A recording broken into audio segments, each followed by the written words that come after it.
NTNGIS. Thank you so much for staying with us. I did indicate to you earlier on that we'll be having the Minister for Tourism in studio, and he is here.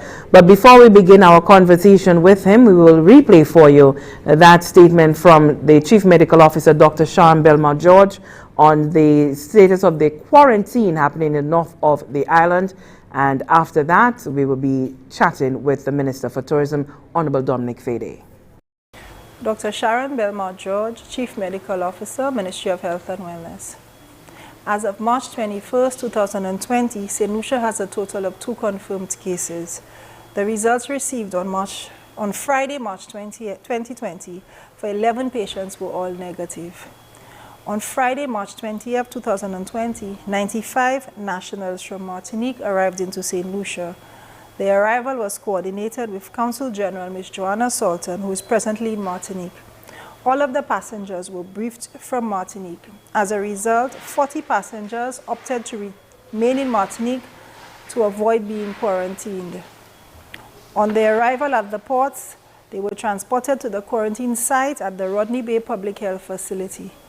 The passengers were very agitated as they did not want to be quarantined and requested to go home. This caused a level of chaos at the Rodney Bay Public Health Facility. The Royal St. Lucia Police Force provided the necessary support, and some were settled in very late in their rooms. Special provision was put in place for the elderly, pregnant women, and those with small children. Quarantine conditions include single-room boarding, except in the case of families and couples who are allowed to board together.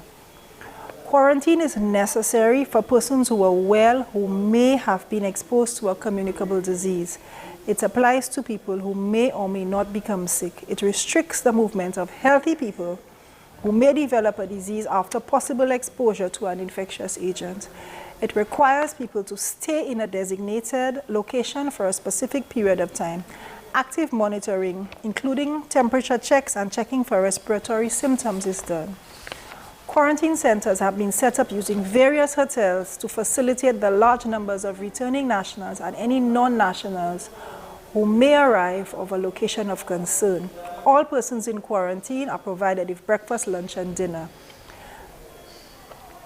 Last night, one of the errors that were made, a small group, about 7 Dominicans who came on the same boat with the persons arriving from Martinique, were taken to the quarantine center, and this should not have been done. We are investigating and looking into this error. We are asking the public to work with us as we try our utmost to keep St. Lucia safe and to reduce the possible impact of COVID-19. If you have any friends or relatives who may have come out of an area of concern and you know that they are living in communities, do alert the public health officials. As always, we ask the public to focus on the maintenance of standard recommendations to prevent the possible spread of infection.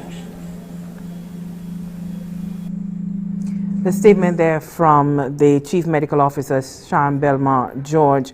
And now we have in studio the Honorable Dominic Fedee. Not only is he the Minister for Tourism, he's speaking in great capacity here as a member of the Health Security Committee. So I know that we may get questions with tourism overlapping, and that's expected. But as a member of the Health Security Committee, certainly seeing the events unfolding on Facebook must be disheartening. Could give us an understanding from the committee's perspective on the sort of effort that went into ensuring that returning nationals will be treated with every dignity? Yeah, I think some of the comments would have been very disappointing. Not from the point of view of them not being truth, but I think a lot of effort also went into putting those facilities together between employees from the Office of the Prime Minister to the Ministry of Health and the Ministry of Tourism. All hands were on deck to ensure that we put the safety of St. Lucian nationals first, which is why we had the quarantine facility set up. You know, Lisa, this is not a time for us to think of ourselves, but it's really a time for us to think of the entire nation and to support the country's onslaught and fight against this rather difficult complexity called COVID-19. And so the risk involved, when one think about it, of not having people coming back from higher risk areas quarantined in a managed facility is one that is very, very high.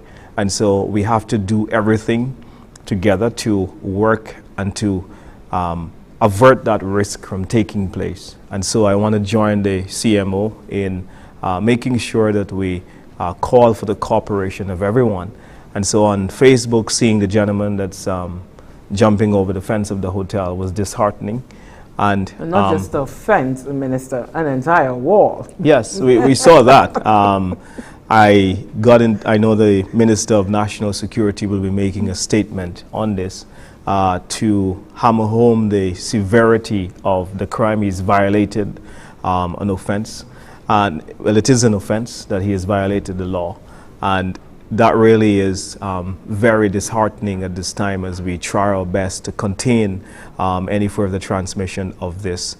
I know that very stiff penalties will be given to that individual that have escaped from the quarantine facility. Let's speak to the facility itself and at what grade would you say it is at? I know that you had indicated yesterday that you were going up there to ensure that measures were put in place and everything was up to standard once the St. Lucians returned. So can you speak to the facility, the standard of the facility, and how the returning nationals are being treated at there, what they're exposed to? Well, up until a week ago, this was one of our hotels that gave great service to hundreds of tourists that came in and employed hundreds of St. Lucians. So it's a well-appointed hotel. All of the rooms have amenities such as television. They have their own private bathrooms. The facilities are up to par. And they really are really good facilities, better than some of our public hospitals. And, you know, it really is a shame that we see this kind of response and reception, because we are of the view that we did everything we can to make it comfortable. We have kept bare bones operation of some of the staff at the facility to ensure that the Ministry of Health team is supported from an operational and a logistics point of view. So the kitchen remains open, the storeroom remain open so that we can manage the flow of supplies that are coming in to service the people that are being quarantined. It really is in top shape. I can't find any reason to criticize the facility. It really is well appointed. And I mean, we've heard complaints about the rooms are being hot. There no AC all of the rooms are fully air conditioned. Like I said to you, that they were used as guest facilities to tourists up until a week ago. So those claims are not true. And with respect to laundry services, laundry services are being provided. We outsource the laundry service, which is a normal practice within the hotel industry. So all of their services are going to be taken care of, and they have up-to-date meals that are being prepared by the hotel, and some hotels are also donating meals. Like today I got a hotel to donate part of the lunch. So it really is great food, a great place to be, on the best beach on the island. What else can you ask for? I mean, I think that the views that they've got are much better than the views that I have got at my house. So I would really love to maybe trade places with them, because they have a great location to be in.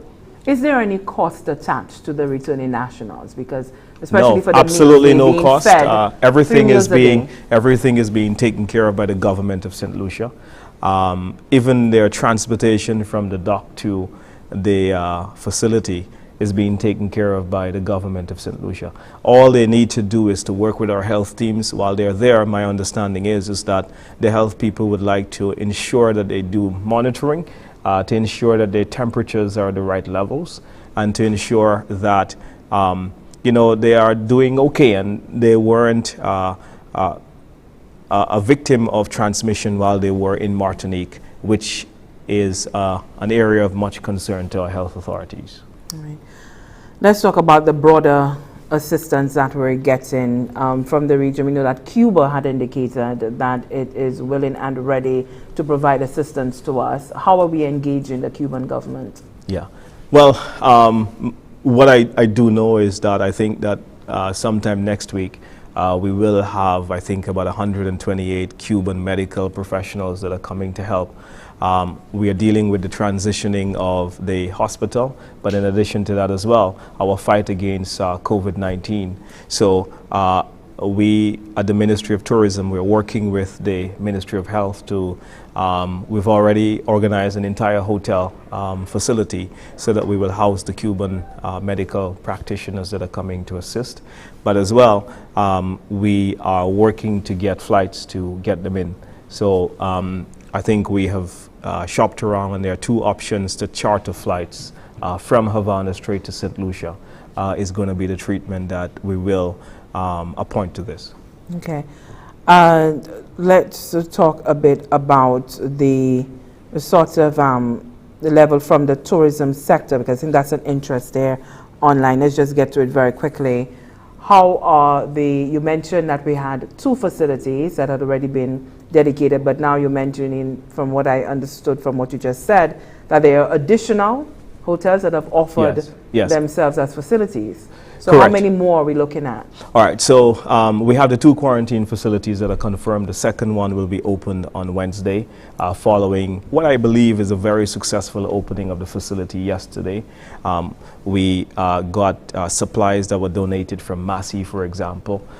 We got supplies that were given by the hotels. What I want to say, Lisa, is that all of the hotels that are making their facilities available, they're doing so at no lease cost or rented cost to the government.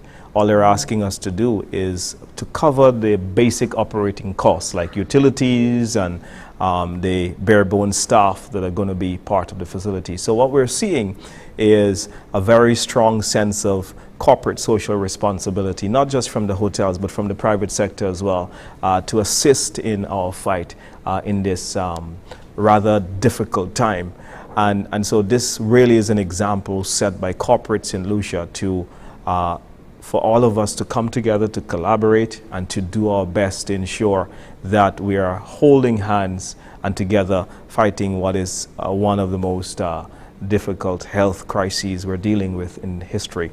I also want to respond to your question. The third facility is to house the Cuban doctors, and that's also coming at no cost to the government of St. Lucia. This is a facility that is donated. So in every instance, it is hotels that have now transitioned from being tourism facilities into either quarantine or accommodation to help in the fight of COVID-19. Okay. Just to, pardon me for doing that summary, but sometimes things can get lost in translation. So as we go to break, we just heard there that the hotels are allowing the government to use its properties free of charge. So that's barring operational expenses. Right. That we so may the operational expenses being covered by the government, including the payment of the sort of staff that are now at those hotels. Yeah? So the kitchen staff and so forth that they now utilizing. Just wanted to make that clear so that things are not lost in translation. We're going to a quick break. We'll be right back.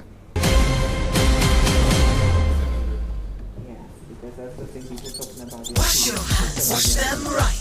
With soap and lots of water. Get between fingers, get under the nails, go above the wrists. Do this for no less than 15 seconds. Rinse properly. Dry with a clean towel. If there is no water, do the same washing motions with an alcohol-based hand sanitizer containing at least 70% alcohol. Wash your hands, wash them right. This message brought to you courtesy the Bureau of Health Education of the Ministry of Health and Wellness.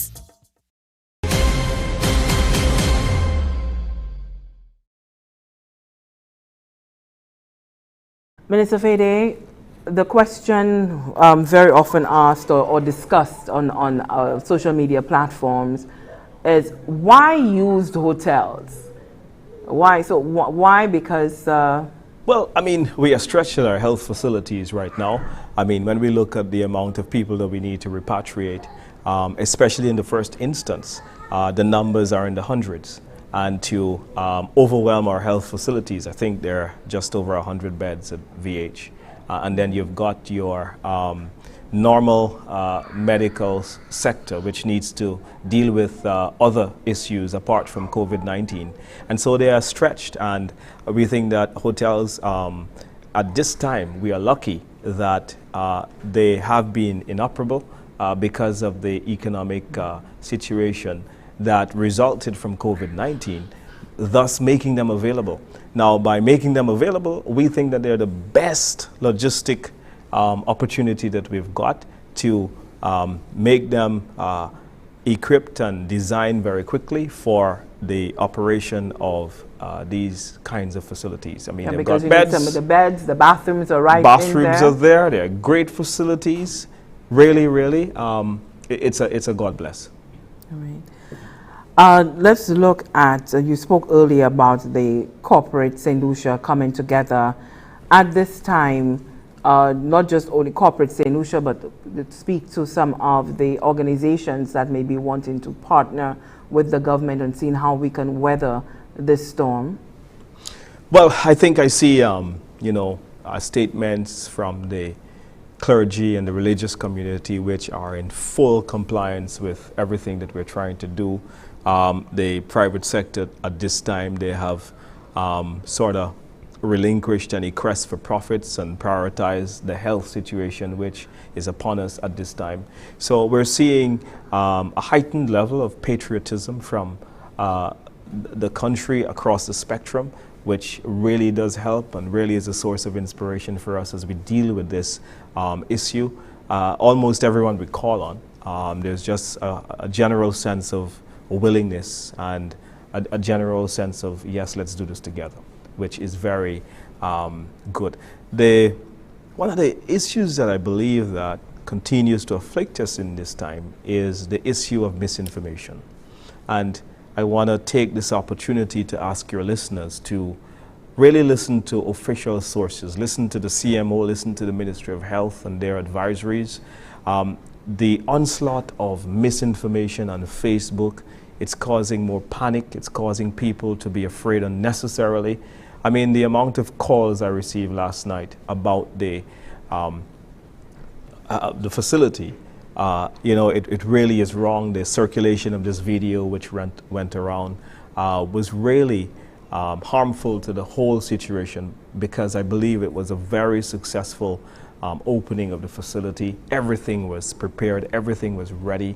And what we do need is the cooperation of everyone as we try our best to reduce the risk of any further transmission of individuals in our society. And so it is mandatory that those people that are coming from higher risk areas, that they be quarantined under every circumstance.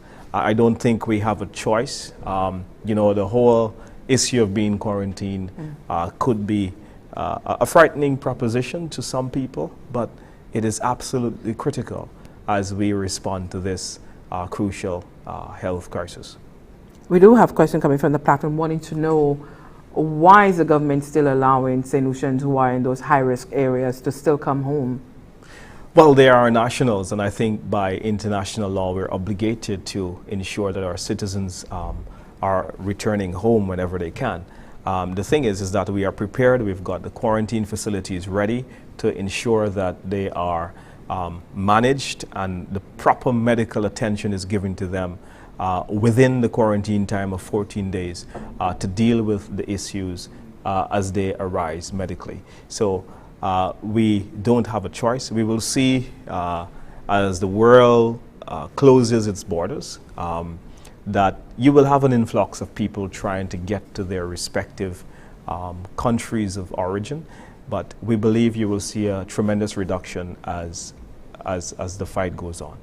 Now, as a member of the Health Security Committee, explain to us because we know what we say, the situation is dynamic, it's fluid, but give us an idea of how fluid this situation is. And I'm sure you indicated that your phone rings at all times. So how the fluid is, give us a sort of picture of how fluid it is and how alert and quick must not just the committee but the government as a whole be prepared to respond?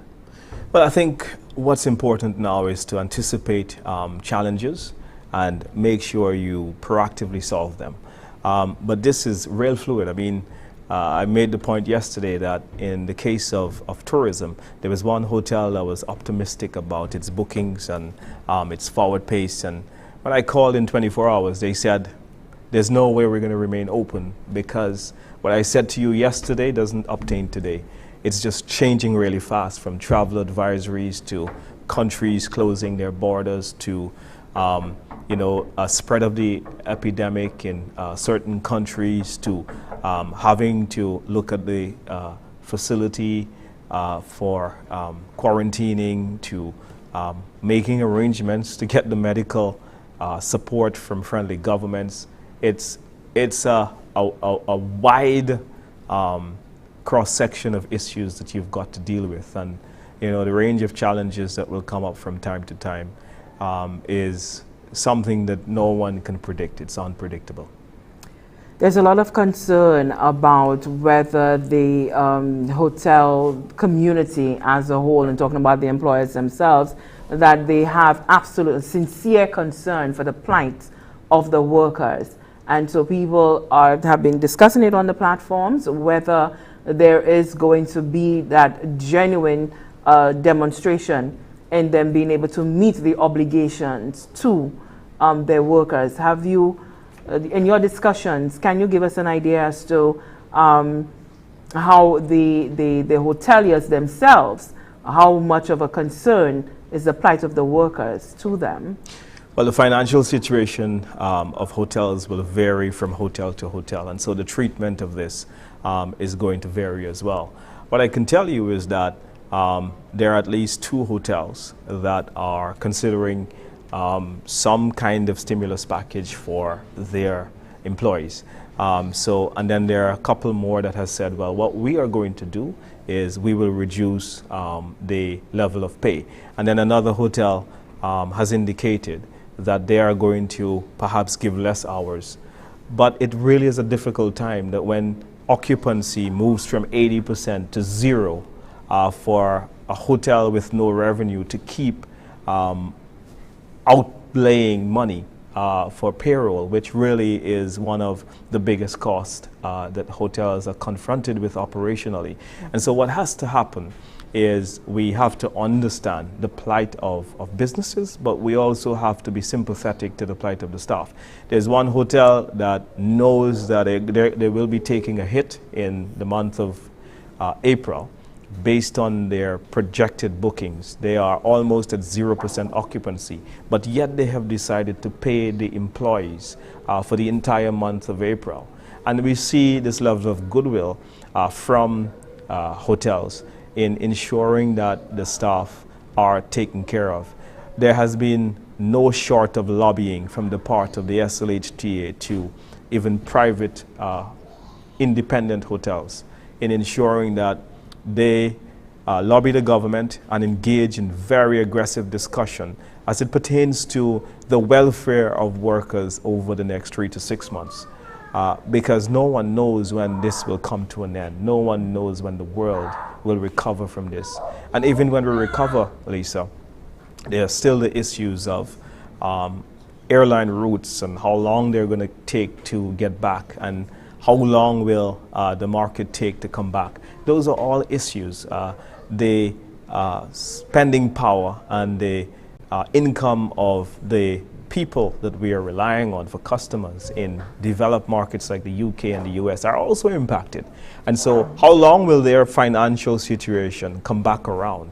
How long will the issue of choosing between an important bill and a vacation which may be seen as a luxury, when will one be in a position to be able to afford it personally is also another question that will affect the recovery of the Caribbean's economy significantly.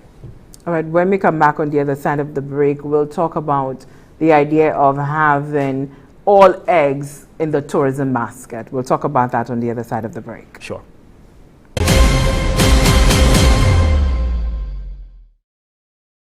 Personal risk reduction is important. Germs are everywhere, and you can reduce your risk of infection by practicing some basic infection control measures. Taking the stairs, avoid touching the railing. If taking the elevator, ensure you use hand sanitizer immediately after exiting the elevator. Hand sanitizers with 60% or more alcohol are great to use, so have some readily available on your desk for quick use. Have your own personal bottle to carry with you when away from running water and soap. Germs can spread easily and be anywhere. Be sure to wipe down or disinfect desks, telephones, and keyboards. Washing your hands often will reduce the spread of germs, but you must wash them as recommended.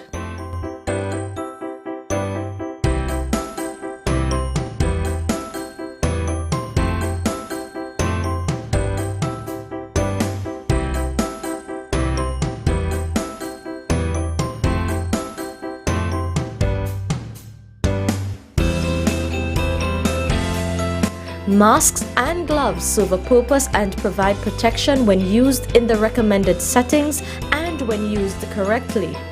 They are not practical for the office or business place and can lead to the further spread of germs when used badly. Use only if you are coughing and or sneezing or taking care of someone who is ill with flu-like symptoms.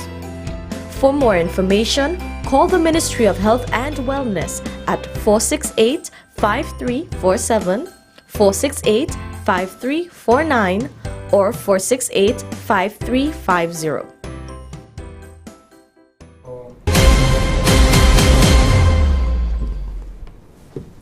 We're back here with the focus on the national response to COVID-19. In studio with me is the Minister for Tourism. He's also a member of the Health Security Committee.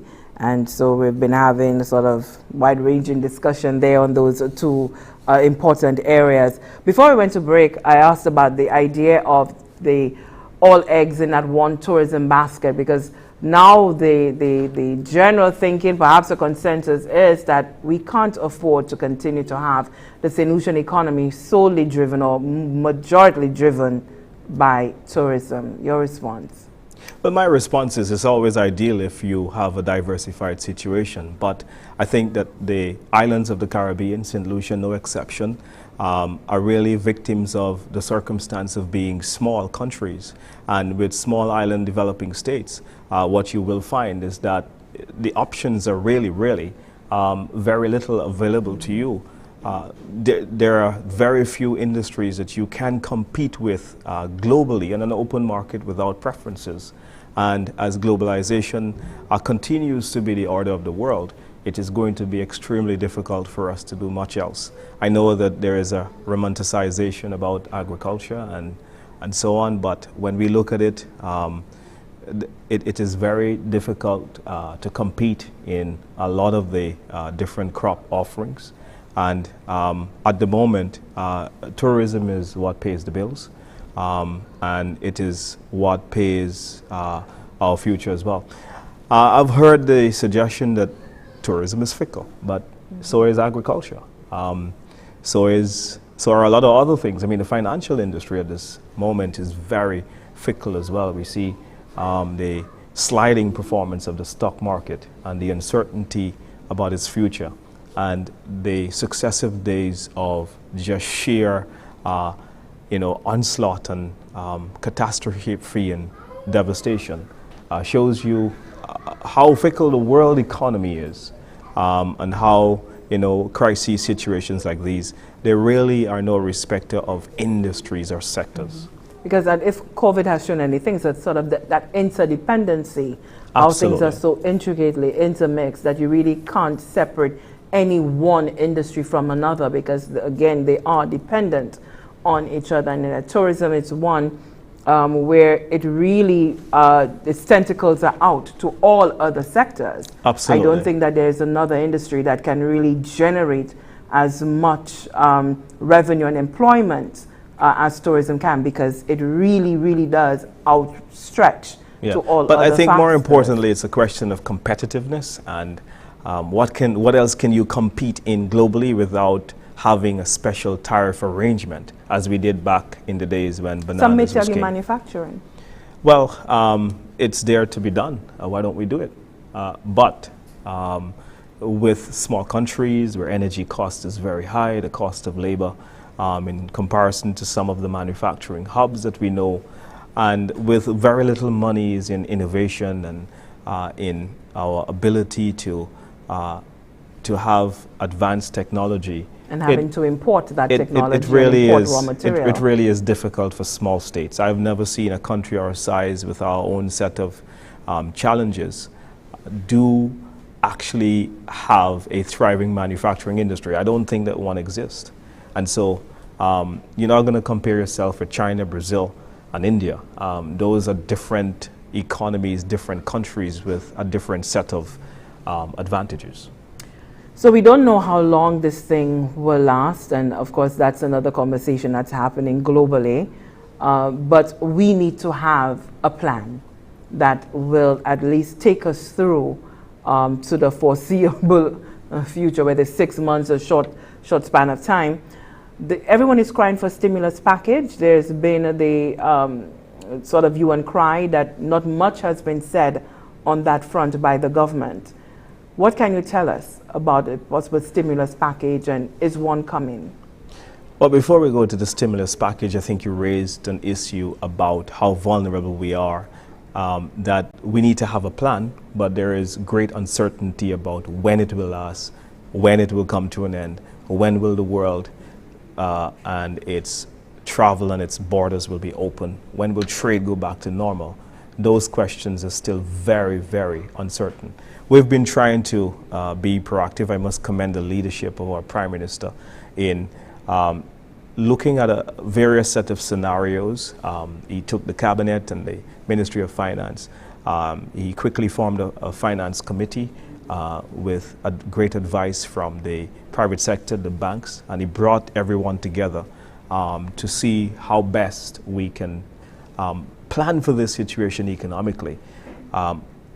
Being a small country with our economy so linked to the international or the global economic situation does make us very vulnerable. It does make a lot of other people vulnerable. In fact, a lot of bigger countries are now vulnerable because of this complexity and the global scale at which it has just caused such massive destruction to the world economy. I don't think a lot of people have seen anything like it. The sheer scale, the sheer lagging effect, and the unpredictability, and the fact that when you hear that a vaccine is so far out, that doesn't lend itself to the confidence levels. Yeah. The other question you raised was? Regarding, so at what point will we be hearing about a stimulus package, and how much work has the government put into creating one, if there is one to come? Right. So I know that there is one to come. The Prime Minister is leading that charge in his capacity as Minister of Finance. He will make more pronouncements on it. I know that there are a number of scenarios. Cabinet and Ministry of Finance are very much involved. I'm sure as soon as it is finalized, the Prime Minister will be making a pronouncement as to the specificity relating to the stimulus package. Give us an understanding as to why an announcement can't be made just off the bat, because once this thing about the stimulus package? About the stimulus package. Help us understand, why is it taking so much time for the government to come out with one? Okay, for 25 years or so, regardless of which government have been in power, we've been running deficit budgets. This year was no exception, as we tried to fast track the economy to get certain key infrastructure like the airport and so on going. What then happened is that we were going to run a deficit budget again. Our debt situation is one that is very precarious, the fiscal ill health. There's little fiscal space for you to do anything. And so when you are going and hoping that there'll be growth and your fiscal situation, depending on there to be good economic performance year after year, it means therefore that you have no room to breathe. And should something go wrong, you have very little options. And so when something goes wrong, to widen your deficit or to make your fiscal situation even worse, then that is going to make it extremely difficult for you to make any pronouncement. And the unpredictability about how long we will have to keep commerce to the levels that it is now. I mean, when you think of the tourism revenues, Lisa, I mean, every guest that comes through the airport pays $100.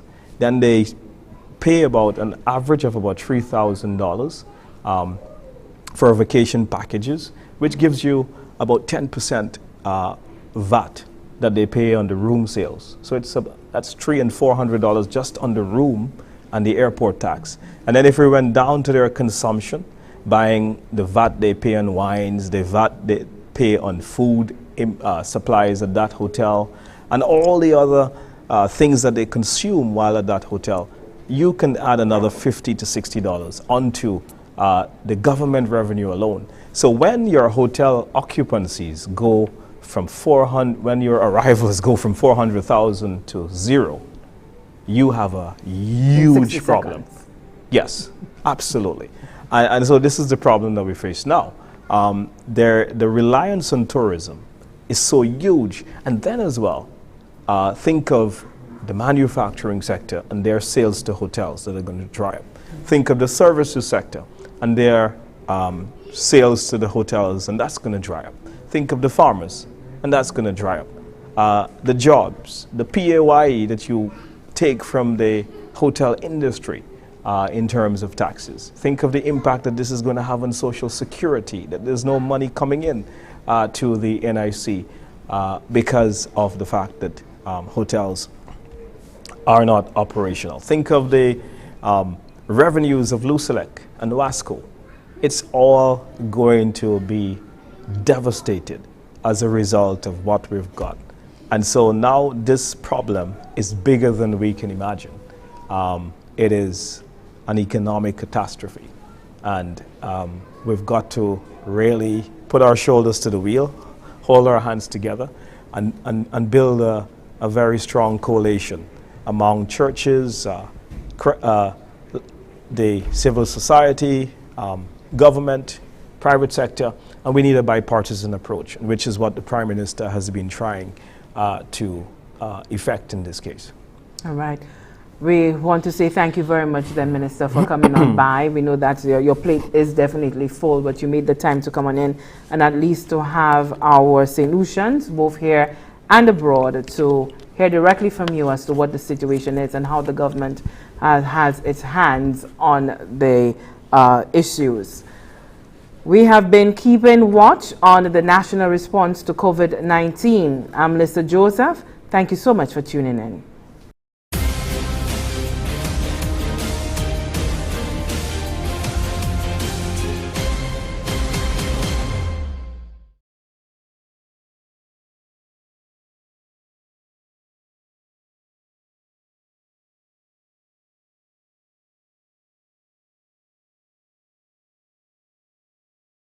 The situation can reverse, but the experience of cities and countries that have pushed back this virus give hope and courage to the rest of the world.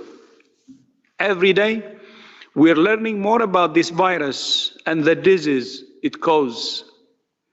One of the things we're learning is that although older people are the hardest hit, younger people